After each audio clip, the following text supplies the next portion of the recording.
Halo, sahabat sehat RSA, selamat datang di Lentera, obrolan kesehatan dokter Rumah Sakit Akademik UGM. Perkenalkan, nama saya Didit Istadi, saya dokter spesialis bedah mulut di Rumah Sakit Akademik UGM.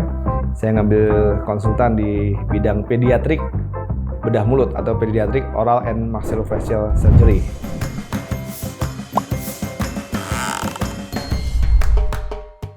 Ya, pada hari ini, kesempatan kali ini kita akan membahas satu tema yaitu tentang sumbing.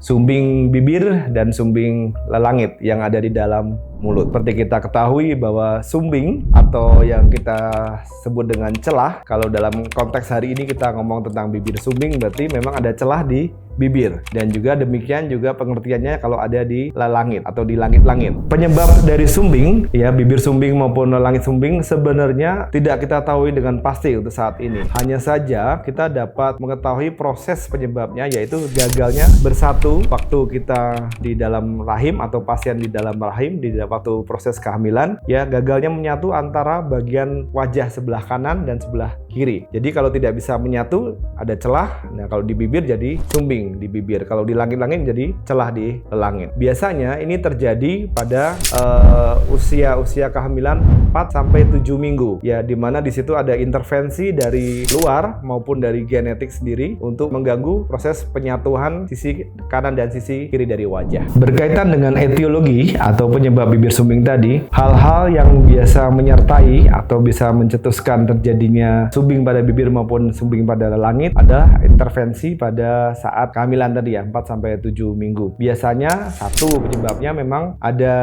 kebiasaan merokok dari ibu yang dalam waktu hamil tadi. Atau yang kedua juga dari beberapa literatur, dia terlalu banyak menghisap asap rokok. Jadi hati-hati untuk bapak-bapak, untuk om-om, mas-mas yang sudah punya istri yang sedang hamil, jangan terlalu dekat sama istrinya atau dengan ibu ya, karena bisa mempengaruhi janin. Kemudian adalah faktor nutrisi juga. Nutrisi, kalau kurang nutrisi, kurang gizi juga itu menjadi salah satu pemacu atau pemicu adanya sumbing. Kemudian juga yang saat ini sering terjadi adalah obesitas atau kelebihan berat badan dari sang ibu saat dia hamil atau saat dia mengandung. Nah, hal-hal kayak gini perlu kita pahami bersama untuk menjadi concern kita bersama untuk menjadi anak kita jadi lebih baik, tidak terkena sumbing. Ya, sahabat sehat RSA UGM, untuk pengobatan atau tindakan yang kita lakukan dari tim medis untuk bibir sumbing ini tentunya harus operasi, karena tidak mungkin tidak ya, karena sudah terjadi celah, jadi untuk menyatukannya kita butuh operasi, pembedahan. Nah, memang untuk persyaratan operasi ini cukup banyak gitu ya, tapi kita buat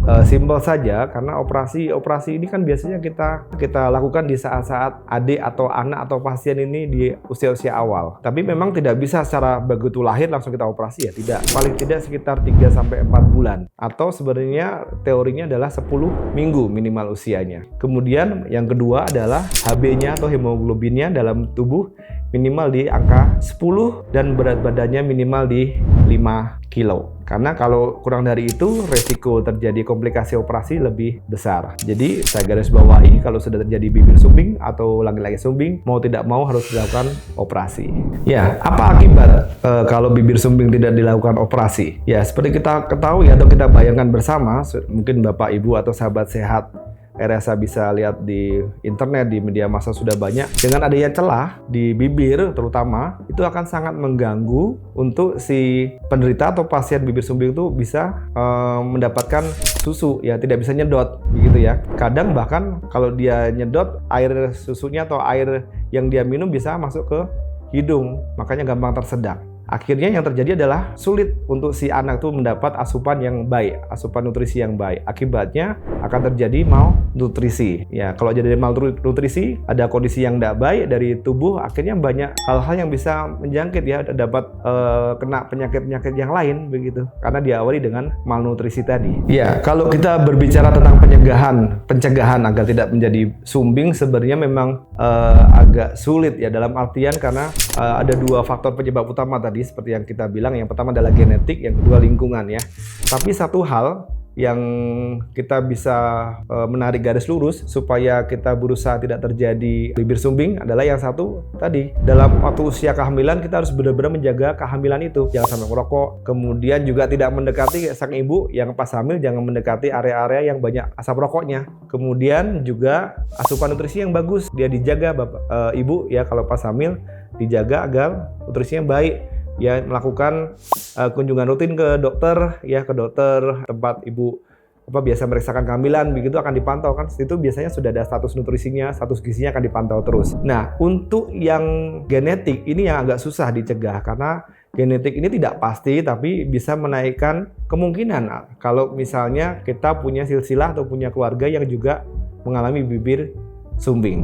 Baik, jadi bisa kita tarik suatu kesimpulan. Jika terjadi bibir sumbing atau kita waktu hamil kemudian dokter obsgin atau dokter yang merawat ibu atau juga berdampingan dengan keluarga yang ada proses kehamilan itu terus menyatakan bahwa memang kemungkinan ada potensi sumbing, karena memang sumbing itu sebenarnya bisa kita deteksi saat di intrauterus atau di masa kehamilan. Biasanya kita bisa pakai USG pada usia-usia paling tidak mulai 18 minggu itu sudah bisa kelihatan. Jadi tidak usah khawatir karena sahabat sehat RSA, kita di sini sudah punya fasilitas yang cukup lengkap dan memang kelahiran bibir sumbing itu, anak yang bibir sumbing tadi saya kira bukan sesuatu hal yang tabu lagi. Jadi kita sudah harus concern, kita harus memperhatikan bahwa masa depan anak ini perlu. Tadi saya bilang ya, kalau tidak dioperasi, dia jelas akan ada gangguan malnutrisi karena asupannya pasti kurang, nggak bisa nyedot. Kemudian pasti juga ada gangguan bicara juga ya, karena jadi sengau, jadi agak kurang jelas kalau berbicara. Kemudian jelas kalau yang berikutnya lagi adalah masalah estetik. Di masa depannya saat anak ini tumbuh dewasa, saat anak sumbing ini tumbuh dewasa, dia mungkin menjadi sesuatu yang tidak diterima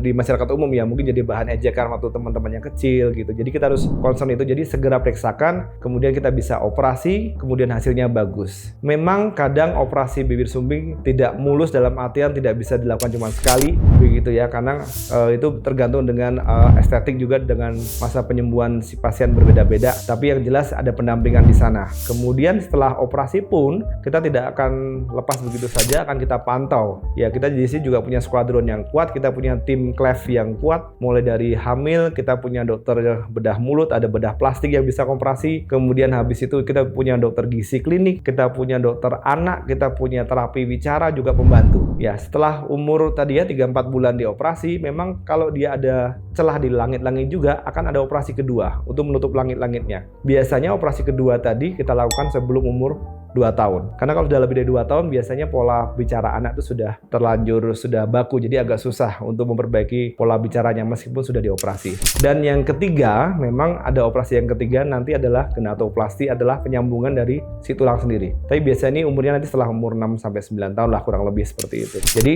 prinsipnya jangan khawatir, jangan takut, jangan berkecil hati, jangan minder, jangan berprasangka yang buruk tentang anak yang punya bibir sumbing. Segera periksakan kami akan bantu dengan senang hati sampai si anak itu tumbuh dewasa nanti. Terima kasih sudah menonton video ini, semoga bermanfaat dan jangan lupa like, komen, dan subscribe tayangan ini yang bisa Anda ikuti di channel YouTube RSA UGM. Salam sehat.